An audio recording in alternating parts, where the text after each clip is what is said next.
Yuk jadi bagian dari dakwah kami. Dukung operasional dakwah dan sosial kami, raih pahala amal jariah yang terus mengalir sampai hari kiamat. Dalam kondisi seperti ini Ustadz, di mana saudara-saudara kita di Palestina ini terus-terusan digempur oleh Zionis Ustadz. Ini kenapa sih Ustadz negara-negara Islam ini tidak bersatu, habis itu kita serang balik mereka ini Ustadz? Tafadol Ustadz. Baik, saya jawab dari dua sisi ya. Yang pertama, siapapun yang mengaku muslim di masa sekarang bukan pilihan. Wajib membela Palestina. Bukan pilihan ini. Ini bukan pilihan. Dan bukan saatnya sekarang mencari-cari mungkin karena ini, mungkin karena itu. Umat Islam lagi dibantai. Mau umat Islam yang dahulu menyerang atau tidak, itu tidak ada urusannya. Sekarang umat Islam lagi diserang dan mereka sedang membela dirinya. Kondisi teman-teman kita sekarang di Palestina mirip waktu kita dijajah sama Belanda. Bagaimana kalau kita orang Indonesia tiba-tiba melawan dan memberontak terhadap pemerintah Belanda pada saat itu? Kita disalahkan? Tentu saja tidak. Negara kita kok. Tanah air kita dirampok. Nah begitu keadaan orang Palestina. Jadi walaupun sekarang ada banyak orang di media mengatakan, oh kan orang Palestina yang duluan menyerang. Loh mereka dijajah. Masa kita dulu kalau kita serang Belanda karena mereka jajah lalu kita disalahin? Kan lucu kan? Kan tidak mungkin. Jadi ini bukan opsional sekarang. Bukan mengatakan, oh itu bukan masalah saya. Nggak bisa, wajib. Allah akan tanya kita. Per individu, apa yang sudah kamu lakukan buat saudaramu di sana? Minimal dengan doa. Hanya angkat tangan modalnya. Berdoa memuji Allah lalu memuji salawat kepada Nabi SAW. Doakan agar Allah berikan kepada mereka solusi. Begitu juga dengan Allah binasakan musuh-musuhnya. Karena memang Nabi SAW mendoakan kebinasaan buat musuh. Ya. Ini satu sisi, jadi tidak boleh kita sekarang menganggap ini bukan masalah kita. Ini masalah umat Islam. Kita ini harus seperti satu jasad kata Nabi SAW. Kalau satu luka, jari kita kena pisau misalnya, kata Nabi SAW seluruh jasad itu akan demam. Harusnya begitu. Siapapun muslim di muka bumi ini syahadat dari keturunan suku manapun, tinggal di wilayah manapun, kapan dia terganggu, maka sudah harus kita bela. Ada seorang wanita di ujung perbatasan negeri Persia di zaman Khalifah Mu'tasim, salah satu Khalifah Abbasi. Dia rupanya perempuan ini lagi jalan lalu ketemu dengan 3 orang tentara Persia. Tiba-tiba tentara Persia itu menarik jilbabnya kemudian menggebukin, memukul wanita ini. Lewat seorang muslim di situ, muslim ini merasa tidak mampu membantunya, tapi dia dengar perempuan ini mengatakan wa Mu'tasimah. Maksudnya hai Mu'tasim, tolong saya. Perempuan itu berkata, dan di situ wilayah jauh sekali dari umat Islam, wilayah kekuasaan mereka. Maka si laki-laki ini, dia naik keledainya menuju ke ibu kota kerajaan dinasti Abbasiyah di Irak. Jauh sekali. Perjalanannya mungkin memakan waktu 1 bulan untuk sampai ke sana. Dia izin ketemu sama Mu'tasim, diizinkan lalu dia sampaikan. Saya dengar di sana, saya lihat sendiri dengan mata kepala satu orang muslimah. Ditarik jilbabnya, digebukin sama tentara Persia. Enggak pakai nunggu Mu'tasim itu. Enggak pakai nunggu. Langsung dia siapin pasukan, serang wilayah itu. Taklukkan, tundukkan. Walaupun musim dingin pada saat itu, mereka bertahan sampai 40 atau 50 hari. Untuk menembus benteng itu karena muslimah tadi dicoreng kehormatannya. Jadi memang kondisinya enggak bisa kita main-main kalau sudah agama yang dicoreng, ikhwan akhwat sekalian, gitu kan? Kita sekarang harus peduli dengan doa kita peduli dengan harta kita sekarang cukup banyak lembaga-lembaga yang mengumpulkan donasi, menyumbang semampu kita gitu. Mungkin kalau jiwa ini butuh fatwa, ya, butuh memang pemerintah kita yang mengizinkan kita untuk pergi, dibuka itu berbeda, gitu kan? Ini yang bisa kita lakukan. Ini jawaban yang pertama. Jawaban yang kedua, kalau kenapa pemimpin-pemimpin Muslim tidak bersatu dan menyerang balik? Ini jawabannya bukan di tangan saya, ikhwan akhwat sekalian. Jawabannya ada di tangan para pemimpin itu. Yang akan diminta tanggung jawab pada hari kiamat. Semua pemimpin muslim sekarang akan diminta pertanggungjawaban hari kiamat. Bagaimana bisa dia lihat saudaranya di sana, dia punya kekuatan militer, dia punya ekonomi, kenapa dia tidak maju? Sayangnya pemimpin kita sekarang ini beda sekali dengan Abu Bakar, beda sekali dengan Umar.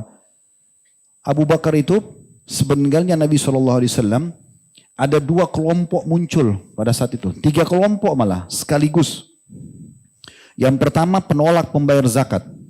Mengaku muslim tapi mereka mengatakan sudah Rasulullah sudah meninggal. Nggak ada lagi zakat. Zakat kami cuma berikan kepada Nabi. Nabi meninggal nggak usah bayar zakat. Berarti rukun Islam yang ketiga mau dihapus sama mereka. Kelompok yang kedua adalah orang-orang yang murtad dari agama Islam. Mereka masuk Islam awalnya di akhir hidup Nabi SAW dengan tujuan ya mereka hanya sekedar takut saja secara politik. Karena umat Islam sudah menguasai Jazirah Arab. Mereka Muslim imannya banyak yang murtad. Kelompok ketiga munculnya Nabi palsu, Musailam al-Kadzab dan Aswad al-Unsi. 3 kelompok besar di Jazirah Arab yang muncul. Waktu itu kekuatan umat Islam tidak lebih daripada 20 sampai 25 ribu pasukan. Semua yang produktif, prajurit yang produktif. Sisanya orang tua sama anak-anak kecil. Apa yang terjadi? Abu Bakar langsung membentuk pasukan di awal khilafahnya beliau. Lalu kemudian mengutus untuk menyelesaikan 3 perkara ini. Sampai Umar saja yang sangat tegas. Umar itu sampai mengatakan, ya Abu Bakar, kenapa? Karena Abu Bakar mengangkat Umar sebagai penasihat. Ya Abu Bakar, kenapa kita nggak kirim saja dai ke sana? Ceramain mereka, dakwahi mungkin mereka sadar. Abu Bakar dengan tegas mengatakan, saya pasti akan memerangi demi Allah seseorang yang tadinya membayarkan zakat ke masa Nabi SAW walaupun dengan tali kekangan kuda atau ikatan atau seekor domba yang pernah dibayar ke Nabi SAW lalu mereka berhentikan. Lalu keluar pasukan tersebut. Waktu keluar pasukan, seluruh kekuatan laki-laki keluar. Tertinggal saja di Madinah itu beberapa orang tua kebanyakan dan wanita. Yang tinggal di sana Abu Bakar sama Umar sebagai khalifah dan wakilnya. Kemudian juga beberapa sahabat yang memang disuruh oleh Abu Bakar mengurus Baitul Mal, mengurus beberapa hal yang berhubungan dengan keperluan kaum muslimin. Waktu itu sempat muslimin khawatir jangan sampai Madinah diserang. Ini kosong, gak ada pasukan. Tapi ternyata dengan niat yang tulus untuk membela Islam, membela agama Allah SWT ini yang terjadi justru musuh-musuh di luar sana berpikir gak mungkin Madinah kosong. Gak mungkin Raja Muslim mengutus pasukannya sementara membiarkan kandang dia sendiri Madinah itu kosong. Maka dengan itu mereka khawatir menyerang Madinah dan akhirnya Allah berikan kemenangan di tangan Abu Bakar. Dan ulama mengatakan jasa Abu Bakar yang luar biasa di masa hidupnya walaupun cuma 2 tahun dia telah menyelesaikan 3 perkara besar ini. Perkara pertama adalah semua penolak zakat diperangi dan harus tunduk kepada hukum Allah dan rukun Islam tidak jadi dihapus oleh mereka. Orang-orang yang murtad diperangi. Itu juga dengan para nabi-nabi palsu semuanya diperangi. Akhirnya 2 orang ini Aswad al-Unsi dan Musailam al-Kadzab meninggal di masa dia.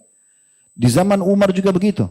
Di zaman Umar tidak ada satupun orang non-muslim yang berani mengganggu umat Islam. Mengganggu saja nggak mungkin. Mereka segan. Zaman Uthman, zaman Ali, semua begitu.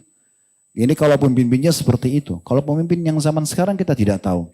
Cuma memang di satu sisi teman-teman sekalian kita jangan terlalu lancang juga berlebihan dalam berbicara tentang para pemimpin muslim. Kita tidak tahu apa yang sedang terjadi. Kita kan ini orang luar ya. Mereka yang sedang berada di satu ranah politik itu kita tidak tahu.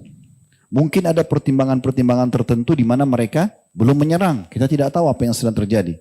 Tapi kita berharap Allah berikan mereka hidayah sehingga mereka peduli. Karena di tangan mereka ada kekuatan dibandingkan kita masyarakat biasa. Jadi Allah alam. Kita berharap satu waktu Allah subhanahu wa ta'ala satukan hati-hati para pemimpin muslim seperti kalau tidak salah beberapa hari yang lalu Muhammad bin Salman sudah mengumpulkan pemimpin-pemimpin negara Liga Arab dan juga membicarakan tentang masalah ini. Dan mereka sudah ada penekanan-penekanan untuk melakukan langkah-langkah yang menyelesaikan kasus Gaza. Saya lihat sendiri cuplikan sudah ada pesawat-pesawat yang terbang ke Gaza langsung membawa makanan, membawa obat-obatan, membawa mobil ambulan. Dan mereka berhasil dari Kuwait, dari Saudi dan beberapa negara itu sudah ada langkah. Cuma mungkin tidak terpublish di media secara umum. Karena memang media umumnya juga dipegang oleh orang-orang Yahudi gitu kan. Jadi memang tidak memungkinkan. Jadi kita sekarang berharap kita doakan agar Allah berikan hidayah mereka. Allah kokohkan telapak kaki mereka, Allah satukan perkataan mereka.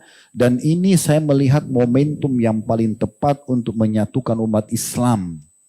Di masa selama ini selalu berselisih dalam pendapat-pendapat yang sepele, tidak diperlukan. Sekarang sudah saatnya lupain semua itu.